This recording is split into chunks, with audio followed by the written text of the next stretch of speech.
Hello everyone, मैं doctor प्रगति गुप्ता और आज इस वीडियो में हम बात करने वाले हैं किडनी फेलियर के सिम्टम्स के बारे में। किडनी फेलियर के सिम्टम्स के बारे में नॉलेज होना बहुत ज़्यादा इम्पॉर्टेंट है। वो किस लिए है ये आप जान लीजिए, क्योंकि किडनी फेलियर के जितने भी सिम्टम्स होते हैं बहुत ही आम दिखने वाले सिम्टम्स होते हैं।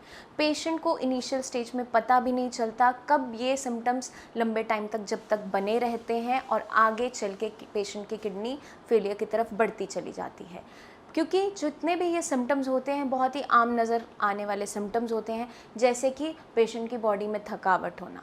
अब पेशेंट को ये मालूम नहीं चलता कि थकावट लंबे समय से अगर बनी रहती है तो ये बहुत ज़्यादा एक सीरियस कंडीशन में भी कन्वर्ट हो सकती है।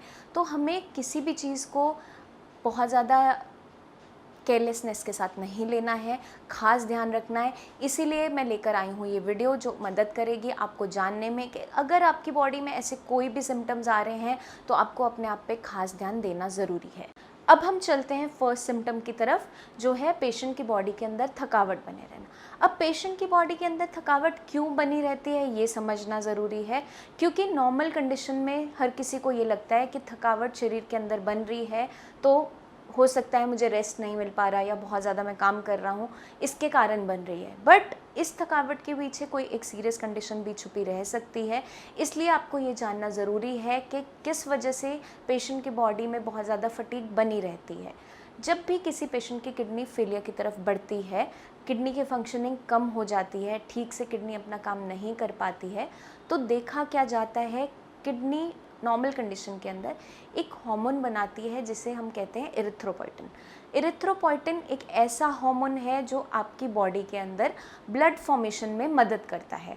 अब जब किसी पेशेंट की किडनी फेलियर की तरफ बढ़ती चली जा रही है तो उस कंडीशन में देखा जाता है इस इरिथ्रोपोइटिन हार्मोन की कमी होनी शुरू हो जाती है, क्योंकि किडनी अपने नॉर्मल फंक्शनिंग कर नहीं पा रही है तो ये हार्मोन भी कम बनता है। अब जब ये इरिथ्रोपोइटिन हार्मोन कम बनता है बॉडी के अंदर तो क्या देखा जाता है, आपके बॉडी के अंदर खून की कमी होनी शुरू हो जाती है, आपका हीमोग्लोबिन कम रहना शुरू हो जाता है, जिसके कारण आपकी बॉडी में थकावट बननी शुरू होती है। क्योंकि आपकी बॉडी में खून की सप्लाई ठीक तरीके से नहीं जा पा रही है, सर्कुलेशन अच्छे तरीके से नहीं हो रही है, ब्लड की कमी है, उसकी वजह से आपकी बॉडी में हमेशा थकावट बनी रहती है। आपके काफ मसल्स में दर्द हो सकता है, आपको लेथार्जी महसूस हो सकती है। तो ये जो नॉर्मल दिखने वाला सिम्टम है थकावट, ये नॉर्मल नहीं है, इसके पीछे कई सारे कारण भी हो सकते हैं। तो अगर आपको कभी भी ऐसा सिम्टम महसूस हो तो आपने डेफिनेटली इस पे खास ध्यान देना है और अपने नियर बाय कंसल्टेंट को विज़िट करके उनसे राय ज़रूर लेनी है। क्योंकि अगर आप इस थकावट वाले सिम्टम को इनिशियली संभाल लोगे, पकड़ पाओगे, तो आगे चल के आप किडनी फेलियर की लेटर स्टेजेस तक पहुंचने से बच सकते हो। अब हम चलते हैं नेक्स्ट सिम्टम की तरफ, जो है पेशेंट को कोल्ड इंटॉलरेंस होना। अब जितने भी किडनी फेलियर के पेशेंट्स होते हैं उनके अंदर एक सिम्टम ये भी देखने को मिलता है, पेशेंट को ठंड बहुत ज़्यादा लगती है, टेम्परेचर वार्म भी है, तो उस कंडीशन में भी अगर पंखा चल रहा है, एसी चल रहा है, पेशेंट को बहुत ज़्यादा ठंड लगनी शुरू होती है। नॉर्मल एक दूसरे हेल्दी बींग्स के कंपैरिजन में उन्हें ठंड बहुत ज़्यादा लगती है। सर्दियों के अंदर बहुत ज़्यादा शिवरिंग बनी रहती है। ये क्यों होता है ये जानना ज़रूरी है। अगर पेशेंट के अंदर किडनी फेलियर की कंडीशन तैयार हो रही है, किडनी ठीक से काम नहीं कर रही है, अपना फिल्ट्रेशन का काम नहीं कर पाती है, तो देखा क्या जाता है, जो किडनी की नॉर्मल फंक्शनिंग है, जैसे मैंने आपको पहले भी बताया था, वो एक हार्मोन बनाती है इरिथ्रोपोइटिन। अब इरिथ्रोपोइटिन हार्मोन भी ठीक से नहीं बन पाता क्योंकि आपकी किडनी फेलियर की तरफ बढ़ती चली जा रही है, उसकी फंक्शनिंग कम हो चुकी है। और जब ये इरिथ्रोपोइटिन हार्मोन बॉडी के अंदर कम होना शुरू होता है तो आपके बॉडी में हीमोग्लोबिन की कमी होने लगती है और अनीमिया होने लगता है। अब जब भी पेशेंट के अंदर अनीमिया देखा जाता है, खून ठीक से नहीं बन पा रहा है, बॉडी को प्रॉपर ऑक्सीजन नहीं जा पा रही है, तो पेशेंट की एक्सट्रीमिटीज़ जो हाथ पैर हैं, नाक है, ये बहुत ज़्यादा ठंडी रहनी शुरू हो जाती है और पेशेंट को बहुत एक्सट्रीम ठंड लगने लगती है। ये जो ठंड लगती है ये बॉडी के अंदर वीकनेस के कारण होती है और जो हीमोग्लोबिन कम है उसके कारण होती है। तो अगर पेशेंट को बहुत लंबे टाइम से ये सिम्टम बना हुआ है तो आपको इस चीज़ पे खास ध्यान देना है और नीचे दिए हुए नंबर्स पे आप हमारे डॉक्टर से बात भी कर सकते हैं। अगर आपको कोई भी ऐसा सिम्टम आ रहा है तो आप डिस्कस कर सकते हैं कि ये नॉर्मल है या फिर आगे चलकर किसी और सीरियस कंडीशन की तरफ ये इशारा तो नहीं दे रहा है। तो अगर आप इसे सही स्टेज पे पकड़ लेते हो तो आगे चलकर आप अपनी किडनी को बचा सकते हो। अब हम चलते हैं नेक्स्ट सिम्टम की तरफ, जो है शॉर्टनेस ऑफ ब्रेथ।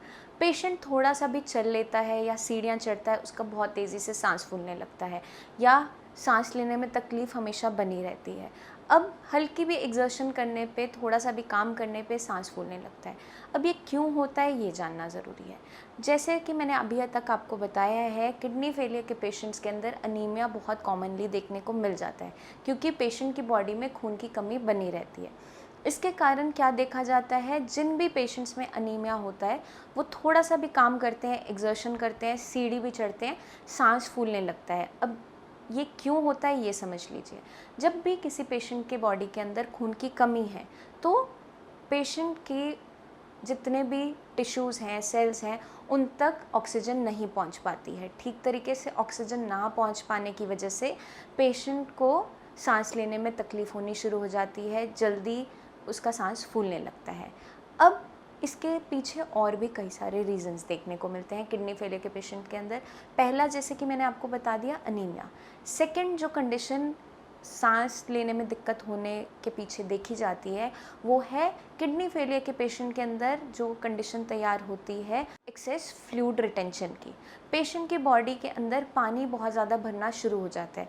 ये ऐसा क्यों होता है, इसको आप जान लीजिए। जब भी किडनी फेलियर की तरफ बढ़ती है तो अपनी फंक्शनिंग कम कर देती है, उसकी फिल्ट्रेशन की कैपेसिटी घट जाती है। जितनी भी खून की सफाई वो करती थी और पेशाब के रास्ते गंदगी को निकालती थी, वो कम होती चली जाती है, जिसकी वजह से क्या देखा जाता है, सारी गंदगी बॉडी के अंदर इकट्ठी होनी शुरू हो जाती है, एक्यूमुलेट होने लगती है।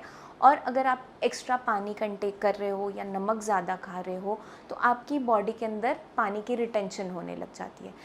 आपकी एक्सट्रीमिटीज़ में, पाँव के एंकल्स के अराउंड, हाथों में, आँखों के नीचे बहुत ज़्यादा सूजन आनी शुरू हो जाती है। आप अगर वहाँ दबाकर भी देखोगे तो वहाँ गड्ढा पड़ना शुरू हो जाता है। इसे हम कहते हैं पिटिंग एडीमा। ये ज़्यादातर किडनी फेलियर के पेशेंट्स के अंदर देखने को मिल ही जाता है। या तो कंडीशन, जैसे कि मैंने आपको बताया, बहुत ज़्यादा पानी पीने से या सॉल्ट का इंटेक ज़्यादा रखने से ये कंडीशन तैयार हो जाती है। जब भी आपकी बॉडी में फ्लूइड की रिटेंशन होती है, पानी भरना शुरू होता है, फ्लूइड की ओवरलोडिंग की वजह से भी पेशेंट को सांस लेने में दिक्कत होती चली जाती है। अब हमने डिस्कस किया कि अनीमिया की वजह से भी शॉर्टनेस ऑफ ब्रेथ होता है या फ्लूइड की ओवरलोडिंग से भी होता है। तीसरी एक और कंडीशन होती है जिसकी वजह से फ्लूइड की ओवरलोडिंग होनी भी शुरू होती है और सांस लेने में भी दिक्कत होती है। जितने भी किडनी फेलियर के पेशेंट्स होते हैं उनके अंदर क्या देखा जाता है, यूरिन के रास्ते प्रोटीन लॉस होना शुरू हो जाता है। अब जो प्रोटीन आपकी बॉडी के अंदर रहना चाहिए था वो यूरिन के रास्ते बाहर जा रहा है। अब जब ये प्रोटीन की लीकेज बहुत लंबे टाइम तक बनी रहती है और पेशेंट खाने में प्रोटीन नहीं ले रहा होता है तो क्या होता है, पेशेंट के ब्लड के अंदर भी प्रोटीन की कमी होने लगती है। जब भी पेशेंट के ब्लड के अंदर प्रोटीन की कमी होने लगती है तो सबसे पहला सिम्टम देखने को मिलता है फ्लूइड की ओवरलोडिंग होना, पानी भरना शुरू हो जाता है। अब ये जो पानी भरना शुरू होता है ये बाहर आपके एंकल्स की तरफ भी देखा जाता है, आईज़ के नीचे, हाथों पे, फेस पे, ये सारी जो स्वेलिंग है देखने को मिल जाती है। अगर साथ के साथ ये बहुत लंबे टाइम तक बना रहता है तो आपके लंग्स में भी पानी भरना शुरू हो जाता है, जिसे हम कहते हैं प्लूरल इफ्यूजन। आप कभी भी अपना अल्ट्रासाउंड करवाओगे, अगर बहुत ज़्यादा लंबे टाइम से आपको किडनी फेलियर की दिक्कत बनी हुई है और सूजन भी है तो उसमें क्या देखने को मिल जाता है, एसाइटिस भी देखने को मिलता है, पेट में पानी भरना शुरू हो जाता है और साथ के साथ प्लूरल इफ्यूजन भी देखने मिलती है, लंग्स में पानी भरने लगता है। अब ये कंडीशन जब भी तैयार होती है, आपकी बॉडी के अंदर फ्लूइड की ओवरलोडिंग है, पानी बहुत ज़्यादा भर रहा है, तो पेशेंट को सांस लेने में तकलीफ़ होने लगती है, शॉर्टनेस ऑफ ब्रेथ होने लगती है। इसकी वजह से ये सारे सिम्टम देखने को मिल जाते हैं। तो अगर आपको सांस लेने में कोई तकलीफ़ हो रही है, हल्का सा भी काम करने पे, थोड़ा सा भी सीढ़ी चढ़ने पे, और ये लंबे टाइम तक बना रहता है, सेटल डाउन नहीं हो रहा है, तो आपने इसको हल्के में नहीं लेना है। तुरंत नीचे दिए हुए नंबर्स पे हमें कॉल करके आपने इन्फॉर्म करना है या फिर नियर बाय आप कंसल्टेंट को भी विज़िट कर सकते हो, उनसे डिस्कस कर सकते हो और अपनी रिपोर्ट्स हमें इस नंबर पे व्हाट्सएप भी कर सकते हो। ये नॉर्मल दिखने वाले सिम्टम्स इतने नॉर्मल नहीं होते हैं, क्योंकि ये आगे चलकर एक बहुत ही सीरियस कंडीशन में क्रिएट हो जाते हैं, जिसे हम कहते हैं किडनी फेलियर। इससे अगर हमें सही तरीके से बचना है तो इनिशियल स्टेज में ही इसे पकड़ में लाना ज़रूरी हो जाता है। इसके लिए ही मैं आपको ये वीडियो जो आज लेकर आई हूँ, जो मदद करेगी जानने में कि कौन से ऐसे सिम्टम्स हैं जिन्हें हमें लंबे समय तक अगर ये बने रहते हैं तो इन्हें हल्के में नहीं लेना है, सीरियसली लेना है और इन पे एक्शन लेना है। अब हम चलते हैं नेक्स्ट सिम्टम की तरफ, जो है बॉडी पे बहुत ज़्यादा इचिंग होना। अगर किसी पेशेंट की बॉडी में रैशेस बन रहे हैं, किसी भी लोशन या फिर मेडिसिन लेने के बावजूद भी ये सेटल डाउन नहीं हो रहे हैं, लंबे समय तक बने रहते हैं, उसके पीछे देखा क्या जाता है, पेशेंट के अंदर किडनी फेलियर की कंडीशन देखने को मिल सकती है। क्योंकि जब भी किडनी फेल होनी शुरू होती है तो वो अपनी नॉर्मल फंक्शनिंग को खो देती है। अब किडनी का फंक्शन है जितने भी वेस्ट मटेरियल है उनको यूरिन के रास्ते फ़िल्टर आउट करना। जितना भी आपकी बॉडी के अंदर टॉक्सिक मटेरियल है उसको यूरिन के रास्ते फ्लश आउट करती है। अब जब किसी की किडनी ठीक से काम नहीं कर पा रही है, उसकी फंक्शनिंग घट गई है, तो उसके अंदर क्या देखा जाता है, जितने भी वेस्ट मटेरियल नॉर्मली यूरिन के रास्ते बाहर जाने चाहिए थे वो बॉडी के अंदर ही इकट्ठे होने शुरू होते हैं, क्रिएटिनिन के फॉर्म में, यूरिया के फॉर्म में, यूरिक एसिड के फॉर्म में। और जब ये लंबे समय तक बने रहते हैं, शरीर से बाहर नहीं जा पाते हैं, तो पेशेंट के अंदर क्या देखने को मिलता है, इचिंग होना शुरू हो जाता है। इचिंग क्यों देखने को मिलता है? क्योंकि पेशेंट के अंदर, बॉडी के अंदर बहुत ज़्यादा टॉक्सिक मटेरियल इकट्ठा हो रहा है। अब किसी भी पर्सन में अगर रैशेस बने हैं बहुत लंबे टाइम से, कोई भी आप क्रीम लगा रहे हो, एंटी एलर्जिक मेडिसिन ले रहे हो, लोशन लगा रहे हो, ठीक नहीं हो रहा है, तो आपने अपना एक KFT ज़रूर करवाना है। क्योंकि इस कंडीशन के अंदर जो इचिंग है वो नॉर्मल नहीं होती है, आगे चलकर किडनी फेलियर की तरफ बढ़ सकती है ये कंडीशन, तो आपको खास ध्यान देना है इसके बारे में। अब हम चलते हैं नेक्स्ट सिम्टम की तरफ, जो है यूरिन के रास्ते झाग का आना। पेशेंट में क्या देखा जाता है, जब भी वो यूरिन पास करने जाता है उसका यूरिन बहुत ज़्यादा फोमी आता है, झाग आता है, उसके अंदर एकदम बबल्स बनने शुरू होते हैं। काफ़ी लंबे टाइम तक जब ये कंडीशन बनी रहती है तो ये किडनी फेलियर स्टेज 1 में कन्वर्ट हो जाती है। अगर किसी को बहुत लंबे टाइम से यूरिन के रास्ते झाग आ रहा है, प्रोटीन लॉस हो रहा है, हम नोटिस नहीं कर पा रहे, हमें नहीं पता चल पा रहा, और अगर ये 1 साल तक लगातार बना रहता है, तो पेशेंट बहुत जल्दी ही किडनी फेलियर की स्टेज 1 में पहुंच जाता है।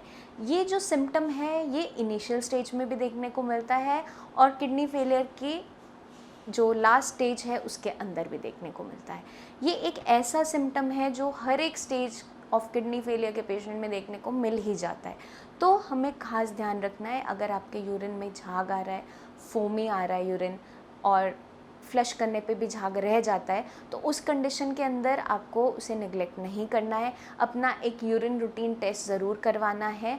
उसके अंदर आप देखोगे अगर प्रोटीन किसी भी मात्रा में मिल रहा है देखने को, तो आगे चल के ये बहुत ज़्यादा हार्मफुल कंडीशन में कन्वर्ट हो जाता है। तो आपको क्या ध्यान रखना है, अगर आपके यूरिन के अंदर झाग आ रहा है, यूरिन के अंदर बहुत ज़्यादा स्मेल बनी हुई है, तो आपको एक अपना यूरिन रूटीन टेस्ट ज़रूर करवाना है। क्योंकि ये नॉर्मल दिखने वाला सिम्टम नहीं होता है, ये एक किडनी फेलियर के पेशेंट के अंदर सिम्टम देखने को मिल सकता है। अब हम बात करते हैं नेक्स्ट सिम्टम्स के बारे में, जो है पेशेंट को वॉमिटिंग सेंसेशन बने रहना, जी मचलाना, या फिर पेशेंट का स्टमक बहुत ज़्यादा अपसेट बना रहता है, मुंह का टेस्ट ख़राब बना रहना। इन सारी कंडीशन के पीछे एक ही रीज़न होता है, जब भी किसी के पेशेंट की किडनी फेल होनी शुरू होती है तो पेशेंट के ब्लड के अंदर जितने भी टॉक्सिक मटेरियल है वो बहुत ज़्यादा बढ़ जाते हैं, क्योंकि यूरिन के रास्ते वो फ्लश आउट नहीं हो पाते, क्योंकि आपकी किडनी ठीक से काम नहीं कर रही है, उसकी फंक्शनिंग घट गई है। उस कंडीशन के अंदर क्या देखा जाता है, आपका serum creatinine level, urea level बहुत ज़्यादा बढ़ जाता है। जब किसी भी पेशेंट के अंदर यूरिया लेवल बहुत ज़्यादा बढ़ जाता है तो उस पेशेंट के अंदर ये यूरेमिक सिम्टम्स देखने को मिल सकते हैं, जिसके अंदर क्या देखा जाता है, पेशेंट को खाना देखते ही वॉमिटिंग महसूस होना, या वॉमिटिंग आ भी जाती है, या मुंह का टेस्ट ख़राब बने रहना, लूज़ मोशंस होना। ये सारे के सारे जो भी सिम्टम्स हैं ये यूरेमिक सिम्टम्स होते हैं। पेशेंट के अंदर जब भी लेवल्स बढ़ने शुरू होते हैं यूरिया के, क्रिएटिनिन के, तो ये देखने को मिल सकते हैं। इस वीडियो में मैंने आपको बताया कैसे हम परख सकते हैं ये जो नॉर्मल दिखने वाली सिम्टम्स हैं ये नॉर्मल नहीं है, ये आगे चल के बहुत ही सीरियस कंडीशन में कन्वर्ट हो सकते हैं जिसे हम किडनी फेलियर कहते हैं। तो जब भी आपको ऐसा महसूस हो कि मुझे इनमें से कोई भी सिम्टम्स महसूस हो रहे हैं, नज़र आ रहे हैं, लंबे टाइम तक ठीक नहीं हो पा रहे हैं, तो आपने बिल्कुल भी इन्हें निगलेक्ट नहीं करना है। अपने टेस्ट ज़रूर करवाने हैं या फिर अपने नियर बाय कंसल्टेंट को विज़िट करना है।